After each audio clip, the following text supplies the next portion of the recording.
நம்மளோட டூ வீலரில் முன்னாடி இருக்கக்கூடிய இன்ஸ்ட்ருமெண்ட் கன்சோலில் கலராக லைட் எரிஞ்சு நீங்கள் பார்த்துருப்பீங்க. அதில் ரெட் கலரில், ப்ளூ கலரில், க்ரீன் கலரில், ஆரஞ்சு கலரில், எல்லோ கலரில், இப்படி 5 கலரில் விதவிதமாக கொடுத்துருப்பாங்க.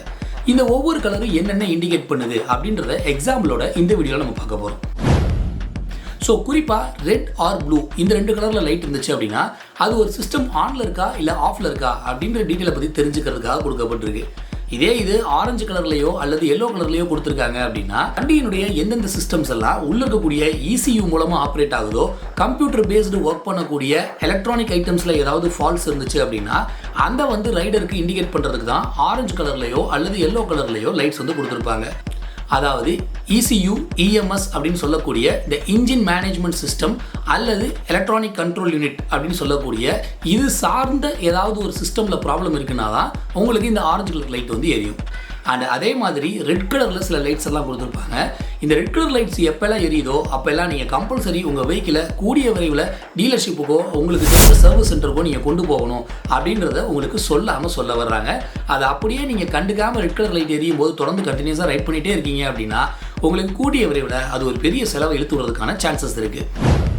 ஸோ இப்போ ஒவ்வொரு லைட்டை பற்றின சில சிம்பிள்ஸை டீட்டெயிலிங்காக பார்க்கலாம் வாங்க. எக்ஸாம்பிளுக்கு சில லைட்ஸையும் நான் இங்கே டிஸ்கிரைப் பண்ணுறேன்.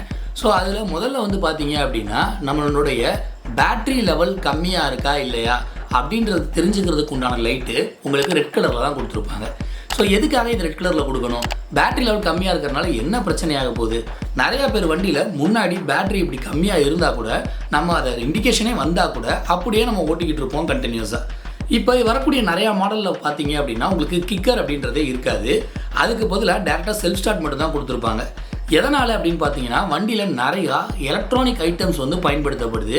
இது எல்லாத்துக்குமே மெயினான சோர்ஸாக இருக்கிறது உங்களுடைய பேட்ரி தான். அப்போ பேட்டரியில் பவர் சோர்ஸ் நல்லா இருந்தால் மட்டும்தான் எலக்ட்ரானிக் ஐட்டம்ஸ் எல்லாமே ப்ராப்பராக ஃபங்க்ஷன் ஆகும்.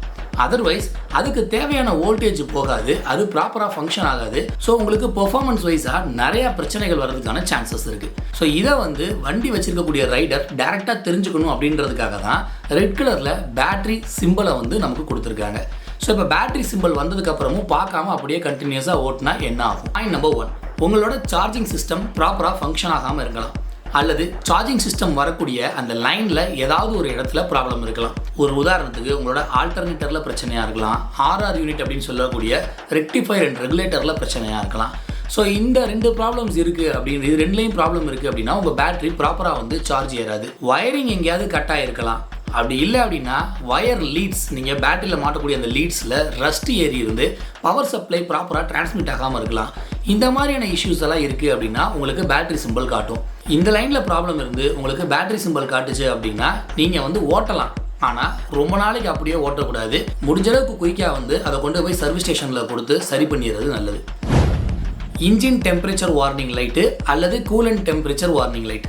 ஸோ இந்த லைட் எதுக்காக ரெட் கலரில் கொடுக்குறாங்கன்னா இது எரிஞ்சது அப்படின்னா உங்கள் வண்டியில் ப்ராப்பராக லூப்ரிகேஷன் நடக்கலை, ப்ராப்பரான கூலிங் உங்கள் இன்ஜினுக்கு கிடைக்கல அப்படின்றத நீங்கள் தெரிஞ்சுக்கணும் அப்படின்றதுக்காக தான். ஸோ அப்போ இன்ஜின் ஆயில் லெவல் கம்மியாக இருக்கிறதுக்கான சான்சஸ் இருக்குது. அல்லது இன்ஜின் ஆயில் ட்ராவல் பண்ணக்கூடிய பாதையில் ஏதாவது ஒரு சில இடங்களில் அடைப்பு மாதிரி சின்னதாக மைனூட்டாக டஸ்ட்டு போய் அடைச்சிருக்கிறதுக்கான சான்சஸ் இருக்குது. ஸோ நீங்கள் என்ன பண்ணணும் அப்படின்னா இந்த இன்ஜின் வார்னிங் லைட்ஸ் எரிஞ்சது அப்படின்னா நீங்கள் அந்த ஆயில் லெவலையோ அல்லது ஆயில் போகக்கூடிய பாத்தையோ செக் பண்ணணும். ஒருவேளை கூலண்ட் இருக்கக்கூடிய வண்டியை பயன்படுத்துகிறீங்க அப்படின்னா கூலண்ட்டுக்கு என்னென்ன பார்ட்ஸ் எல்லாம் வருமோ, ஸோ ஃபார் எக்ஸாம்பிள் ரேடியேட்டர் கேப்பில் அடப்பு இருக்கான்னு பார்க்கணும். அதே மாதிரி நம்மளுடைய அந்த சைடில் இருக்கக்கூடிய ரிசர்வாயர் டேங்க்கில் போதுமான அளவுக்கு கூலண்ட் இருக்கா இல்லையா அப்படின்றத செக் பண்ணணும். அண்ட் அது மட்டும் இல்லாமல் வண்டியில் இருக்கக்கூடிய தெர்மோஸ்டாட் வால்வ் நல்லா இருக்கா இல்லையா அப்படின்றத செக் பண்ணணும். இந்த சிஸ்டம்ஸில் எங்கே ப்ராப்ளம் இருந்தாலும் உங்களுக்கு இந்த பர்டிகுலர் லைட் எரிய ஆரம்பிக்கும். ஏன்னா உங்களோட கூலண்ட் ப்ராப்பராக சர்க்குலேட் ஆகாது, ஆட்டோமேட்டிக்காக உங்கள் இன்ஜின் ஹீட் ஆகிருக்கும். ஸோ இந்த லைட் அப்போ ஆப்வியஸ்லி உங்களுக்கு ஷோ பண்ணும். இதை அப்படியே கண்டுக்காமல் விட்டுருவோம் அப்படின்னு நினச்சிங்கன்னா கூடிய விரைவில் உங்கள் இன்ஜின் உங்களுக்கு பெரிய செலவாக வைக்கும். அதனால் இந்த லைட் இருந்துச்சுன்னா உடனே போய் பக்கத்தில் இருக்கிற சர்வீஸ் சென்டரில் பார்த்துருங்க. அது இன்ஜின் டெம்பரேச்சர் வார்னிங் லைட் இல்லாத சில வண்டிகளில் உங்களுக்கு இந்த பர்டிகுலர் ஆயில் ப்ரெஷர் காட்டக்கூடிய லைட் கொடுத்துருப்பாங்க. இதுவும் லூப்ரிகேஷன் ப்ராப்பராக நடக்கலை, இல்லை ஃபால்ட்டியான இன்ஜின் ஆயில் பம்ப் நம்ம யூஸ் பண்ணியிருக்கோம், இல்லை ஃபால்ட்டியான ஆயில் ப்ரெஷர் சென்சார்ஸ் பயன்படுத்தியிருக்கீங்க அப்படின்னா உங்களுக்கு இந்த லைட் எரிய ஆரம்பிக்கும். ஸோ ஆப்வியஸ்லி நீங்கள் இன்ஜின் ஆயில் லெவல் செக் பண்ணணும், டாப் அப் பண்ணுறதுனா டாப் அப் பண்ணணும், ரீப்ளேஸ் பண்ணுறதுனா ரீப்ளேஸ் பண்ணணும், பண்ணிங்கன்னா சரியாயிடும். ஸோ ரெட் கலர் லைட் எரிஞ்சிச்சு அப்படின்னா நீங்கள் கம்பல்சரி வெஹிக்கிளை சர்வீஸ் ஸ்டேஷனுக்கு கொண்டு போய் கொடுத்து அதை சர்வீஸ் பண்ணி பார்த்துக்கிறது நல்லது. அண்ட் அடுத்து இருக்கக்கூடியது நம்ம ரெண்டாவதாக வரக்கூடியது ஆரஞ்சு ஆர் எல்லோ. எதனால் ஆரஞ்சு ஆர் எல்லோ?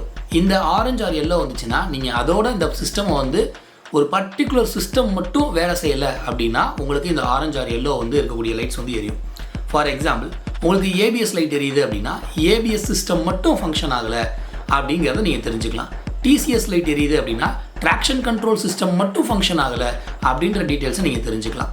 ஸோ இந்த ஆரஞ்சு ஆர் எல்லோவில் மெயினாக நம்ம பார்க்க வேண்டிய பாயிண்ட் என்னென்னு பார்த்தீங்கன்னா, இதில் மால் ஃபங்க்ஷன் லேம்ப் அப்படின்னு ஒன்று கொடுத்துருப்பாங்க. நார்மலாக நம்ம ஊரில் பேச்சு வழக்கில் சென்சார் லைட் அப்படின்னு சொல்லுவாங்க. இந்த லைட்டை பொறுத்த வரைக்கும் இது விட்டு விட்டு எரியக்கூடிய தன்மை இருக்கக்கூடியது. இந்த லைட் வந்து விட்டு விட்டு எரியக்கூடியதன் மூலமாக ஒரு பர்டிகுலர் சென்சார் உங்களுக்கு வேலை செய்யலை அப்படிங்கக்கூடிய தகவலையும், ஒரு பர்டிகுலர் ஆக்சுவேட்டர் வேலை செய்யலை அப்படிங்கக்கூடிய தகவலையும் உங்களுக்கு கன்வே பண்ண ட்ரை பண்ணும். அதுக்கு பின்னாடி ஒரு கவுண்ட் கோடு இருக்கும், எரர் கோடு இருக்கும். அந்த எரர் கோடை வச்சு ஒவ்வொரு கம்பெனியும் இந்த ப்ராப்ளம் தான் இருக்குது அப்படின்றத நம்ம வந்து தெரிஞ்சுக்க முடியும். ஸோ இந்த லைட் கண்டினியூஸாக எரிஞ்சது அப்படின்னா யாராவது ஏற்கனவே வேலை பார்த்து அதனுடைய ஹிஸ்ட்ரியை எரேஸ் பண்ணாமல் வச்சுருக்காங்க, அது அப்படியே வந்து ECUனுடைய மெமரியில் சேவ் ஆகிருக்கு அப்படின்னா அப்பையும் உங்களுக்கு இந்த லைட்டு கண்டினியூஸாக எரியறதுக்கான சான்சஸ் உண்டு. இதை நீங்கள் சால்வ் பண்ணணும் அப்படின்னா நீங்கள் ஆன்போர்ட் டயக்னோசிஸ் தான் பண்ண முடியும்.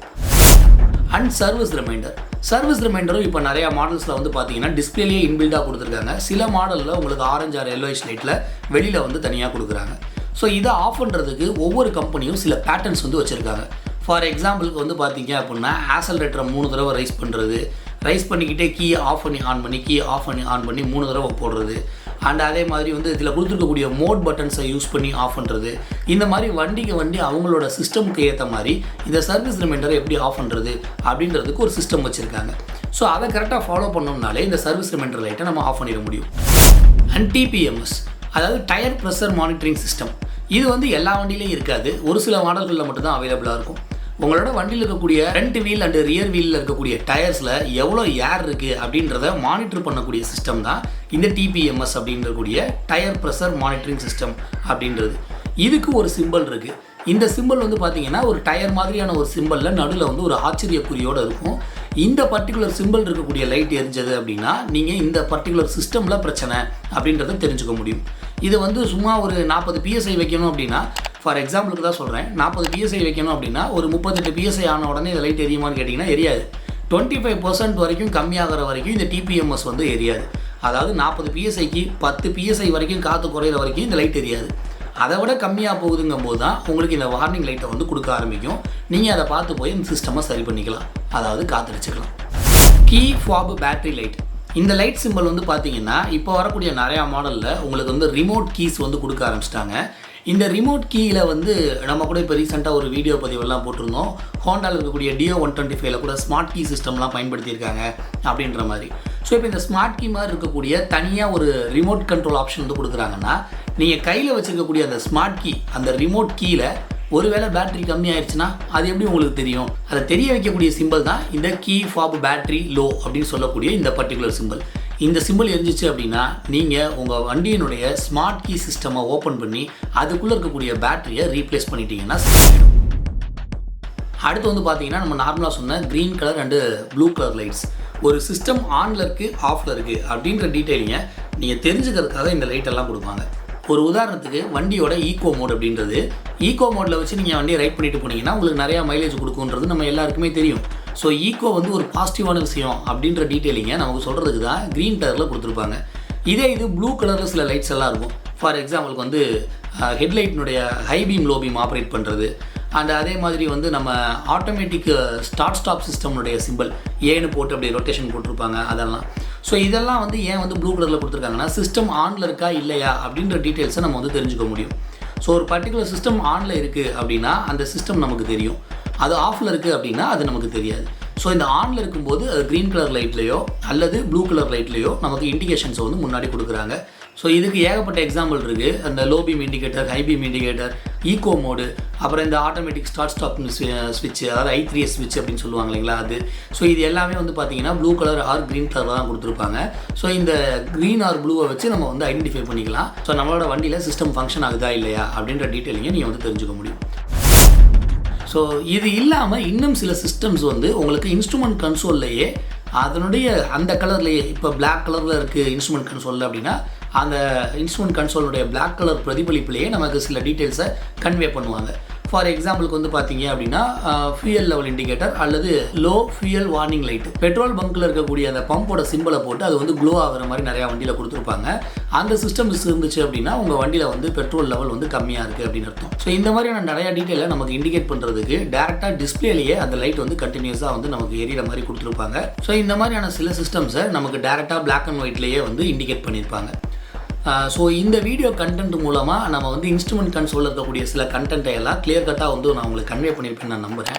ஒருவேளை உங்களுக்கு ஏதாவது சந்தேகம் இருந்தாலோ இல்லை வேறு ஏதாவது டாபிக்ஸ் பற்றி நம்ம வீடியோ பண்ணலாம் அப்படின்னு நீங்கள் நினச்சாலோ தாராளமாக கீழே இருக்கக்கூடிய கமெண்ட்டில் சொல்லுங்கள். அண்ட் இவ்வளவு நேரம் உங்களோட பொன்னான நேரத்தை ஒதுக்கி இந்த வீடியோவை பார்த்த உங்கள் எல்லாருக்குமே நன்றி.